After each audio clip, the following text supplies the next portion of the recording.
ಗಾಂಧೀಜಿ, ಸುಖದೇವ್, ರಾಜ್ಗುರು, ಬಿಪಿನ್ ಚಂದ್ರ ಪಾಲ್, ಅಶ್ಫಾಕುಲ್ಲಾ ಖಾನ್, ಖುದೀರಾಮ್ ಬೋಸ್ರಂತಹ ಅಸಂಖ್ಯಾತ ಅನಾಮಿಕ ದೇಶಭಕ್ತ ಸಿಂಹಗಳ ನಿಸ್ವಾರ್ಥ ತ್ಯಾಗದಿಂದಾಗಿ ನಮಗೆ 1947 ಆಗಸ್ಟ್ 15ರಂದು ಸ್ವಾತಂತ್ರ್ಯವಾಯಿತು, ಬಿಡುಗಡೆಯ ಭಾಗ್ಯ ಕಂಡಿತು. ಸ್ವಾತಂತ್ರ್ಯದ ನಂತರ ಭಾರತ ಅನೇಕ ಅಡೆತಡೆಗಳನ್ನು ಎದುರಿಸಿತು, ಹಲವಾರು ಏಳು ಬೀಳುಗಳನ್ನು ಕಂಡಿತು. ಆದರೆ ವರ್ತಮಾನದಲ್ಲಿ ಅಭಿವೃದ್ಧಿ ಪಥದಲ್ಲಿ ಸಾಗುತ್ತಿದೆ. ಕೃಷಿ, ಕೈಗಾರಿಕೆ, ತಂತ್ರಜ್ಞಾನ, ಚಂದ್ರಯಾನ, ಮಂಗಳಯಾನದ ಮೂಲಕ ಜಗತ್ತಿಗೆ ದಾರಿದೀಪವಾಗಿದೆ. ಸರ್ಜಿಕಲ್ ಸ್ಟ್ರೈಕ್, ಆಪರೇಷನ್ ಸಿಂಧೂರ್ ಮೂಲಕ ಶತ್ರು ದೇಶಗಳಿಗೆ ಸಿಂಹ ಸ್ವಪ್ನವಾಗಿದೆ.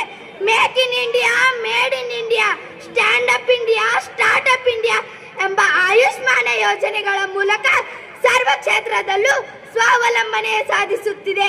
ಆದರೂ ಸಹ ನಾವು ಕೋಮುವಾದ, ಜಾತಿವಾದ, ಪ್ರಾದೇಶಿಕತಾವಾದ, ಭಯೋತ್ಪಾದನವಾದದಂತಹ ಅನಿಷ್ಟ ಯೋಚನೆಗಳಿಂದ ಹೊರಬರಬೇಕಾಗಿದೆ.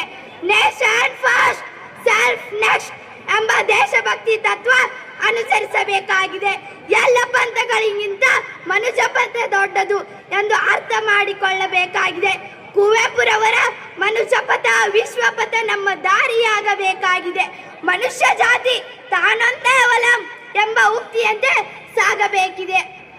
ನನ್ನ ದೇಶ ಎಷ್ಟು ಶ್ರೇಷ್ಠವೆಂದರೆ ಕತ್ತಲೆಯಲ್ಲಿದ್ದ ಜಗತ್ತಿಗೆ ವೇದ